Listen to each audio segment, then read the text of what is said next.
Assalamualaikum warahmatullahi wabarakatuh. Perkenalkan, nama saya Nia Malvin Faradila dengan NIM akhir 494. Kali ini saya akan menjelaskan terkait perlindungan hukum terhadap kasus upah lembur tenaga kerja yang tidak dibayarkan oleh perusahaan untuk memenuhi tugas mata kuliah Hukum Ketenagakerjaan yang diampu oleh dosen Bapak Muhammad Imam Bustami SHMH. Pekerjaan merupakan salah satu kebutuhan yang sangat penting untuk memenuhi keberlangsungan hidup setiap umat manusia. Hal tersebut sebagaimana yang telah tercantum dalam pasal 27 ayat 2 UUD 1945, yang mana dalam pasal tersebut dijelaskan bahwa setiap umat manusia memiliki hak yang sama untuk mendapatkan kehidupan serta pekerjaan yang layak. Kemudian, hubungan kerja tersebut nantinya akan menciptakan sebuah perjanjian antara pihak perusahaan dengan para tenaga kerja yang berisikan mengenai ketentuan jam kerja, hak pekerja dan perusahaan, kewajiban pekerja dan perusahaan, pengupahan, jam lembur, cuti, dan lain-lain. Di dalam UU nomor 13 tahun 2003 tentang Ketenagakerjaan dan PP nomor 36 tahun 2021 tentang pengupahan telah dijelaskan mengenai tujuan utama para pekerja melakukan pekerjaan, yaitu untuk mendapatkan imbalan berupa upah terhadap tenaga yang telah ia kontribusikan terhadap perusahaan tersebut. Berdasarkan pasal 56 ayat 1 UU nomor 13 tahun 2003 dijelaskan bahwa perjanjian kerja dibagi menjadi dua, yaitu perjanjian kerja waktu tertentu atau PKWT yang merupakan perjanjian kerja yang melibatkan periode waktu tertentu atau penyelesaian tugas tertentu dan tidak dapat digunakan untuk jangka tetap. Sedangkan perjanjian kerja waktu tidak tertentu atau PKWTT yang merupakan lama waktu hubungan kerja tidak boleh melebihi 3 bulan di awal, namun pemberi kerja tetap tidak boleh memberikan upah yang lebih rendah dari upah yang minimum berlaku. Ketentuan jam kerja sendiri telah diatur secara spesifik di dalam pasal 77 hingga pasal 85 UU nomor 13 tahun 2003 tentang Ketenagakerjaan. Pasal tersebut menjelaskan bahwa setiap pengusaha berkewajiban untuk memberlakukan jam kerja terhadap para pekerjanya sesuai dengan ketentuan yang berlaku. Ketentuan jam kerja tersebut dibedakan menjadi dua sistem, yaitu 7 jam kerja dalam satu hari atau 40 jam kerja dalam satu minggu untuk 6 hari kerja dalam satu minggu, atau 8 jam kerja dalam satu hari atau 40 jam kerja dalam satu minggu untuk 5 hari jam kerja dalam satu minggu.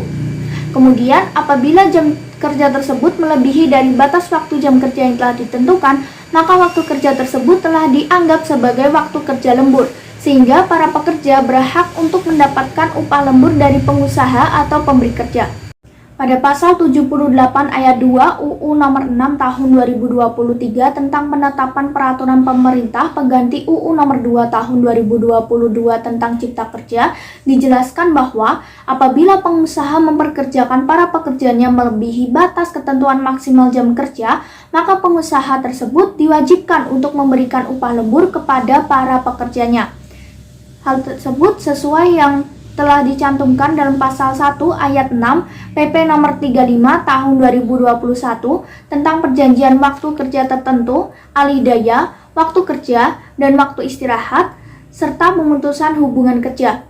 Pasal tersebut menjelaskan bahwa upah merupakan suatu hak yang dinyatakan dan diterima berupa uang sebagai bentuk imbalan dari pengusaha atau pemberi kerja kepada para pekerjanya, yang mana dibayarkan serta dinyatakan dalam bentuk suatu perjanjian kerja atau kesepakatan atau peraturan perundang-undangan, termasuk tunjangan bagi para pekerja atau buruh dan keluarganya terhadap suatu pekerjaan dan atau jasa yang telah atau akan dilakukan oleh pekerja kepada pengusaha atau pemberi kerja.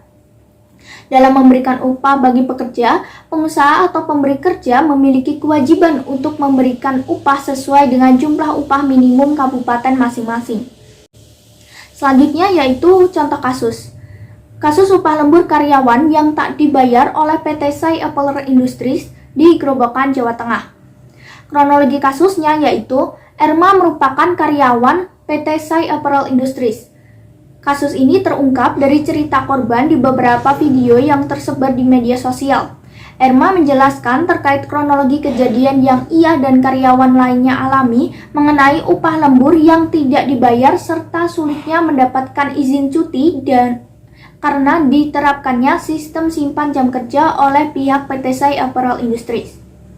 Dalam video tersebut, Erma menjelaskan bahwa tidak hanya 1 atau 2 bulan saja upah lembur mereka tidak dibayar, akan tetapi sudah hampir 1 tahun upah lembur mereka tetap tidak dibayarkan oleh PT tersebut.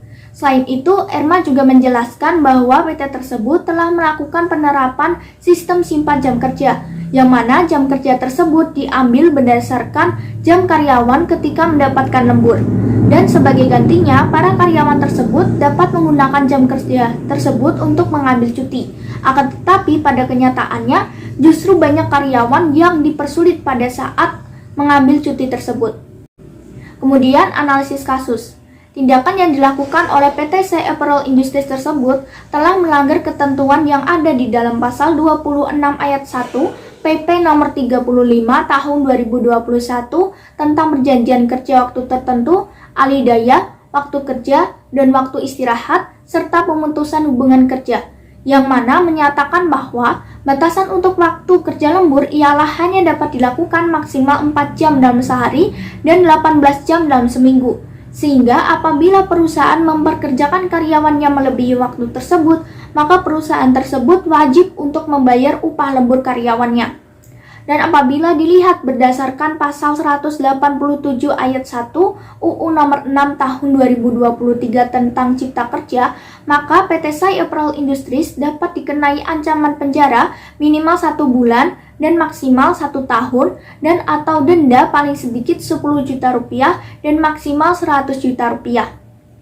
Sedangkan di dalam pasal 188 ayat 1 UU nomor 6 tahun 2023 menyatakan bahwa bagi siapa saja yang melanggar pasal 78 ayat 2 UU nomor 6 tahun 2023 yaitu tentang persetujuan pekerja dan waktu lembur, maka pihak terkait dapat dikenai sanksi paling sedikit 5 juta rupiah dan maksimal 50 juta. Selanjutnya yaitu isu hukum. Adapun yang menjadi permasalahan hukum yaitu yang pertama, bagaimana langkah hukum yang dapat ditempuh oleh para karyawan dalam menangani tak dibayarkannya upah mereka oleh pihak PT Sai Apparel Industries. Yang kedua, bagaimana upaya yang dapat dilakukan oleh pemerintah dalam mengatasi hal tersebut. Yang pertama yaitu bagaimana langkah hukum yang dapat ditempuh oleh para karyawan dalam menangani tak dibayarkannya upah mereka oleh PT Sai Apparel Industries.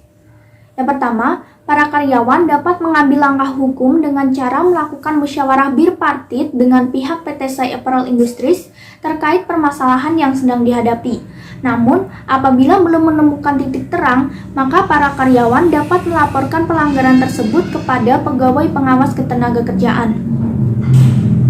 Lalu yang kedua, bagaimana upaya yang dapat dilakukan pemerintah untuk mengatasi hal tersebut?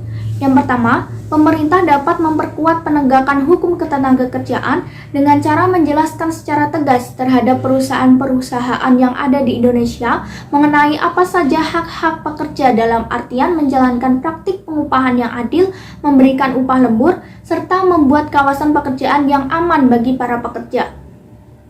Yang kedua, pemerintah dapat mengamanahkan kepada para pengusaha untuk melakukan sesi pelatihan rutin mengenai bagaimana cara memperjuangkan hak-hak mereka sebagai pekerja, bagaimana cara melaporkan apabila terjadinya suatu insiden, serta bagaimana cara-cara keselamatan kerja. Selanjutnya yaitu kesimpulan. Hak pekerjaan yang layak telah dijelaskan secara spesifik di dalam pasal 27 ayat 2 UUD 1900. Hubungan kerja antara pengusaha dan pekerja juga telah diatur secara jelas dalam perjanjian kerja yang menyangkut tentang hak dan kewajiban masing-masing pihak. Sebagaimana yang telah dijelaskan di dalam UU nomor 13 tahun 2003 tentang ketenagakerjaan serta peraturan pemerintah nomor 36 tahun 2021 tentang pengupahan, yang mana regulasi tersebut memberikan landasan hukum bagi pengaturan jam kerja dan upah lembur. Ketentuan jam kerja yang jelas dan pengaturan upah lembur merupakan aspek penting untuk menjamin keadilan bagi para pekerja. Pengusaha juga diwajibkan untuk membayar upah lembur jika jam kerja melebihi batas yang telah ditetapkan sesuai dengan peraturan yang berlaku. Demikian yang bisa saya jelaskan. Mohon maaf apabila ada kesalahan. Terima kasih. Wassalamualaikum warahmatullahi wabarakatuh.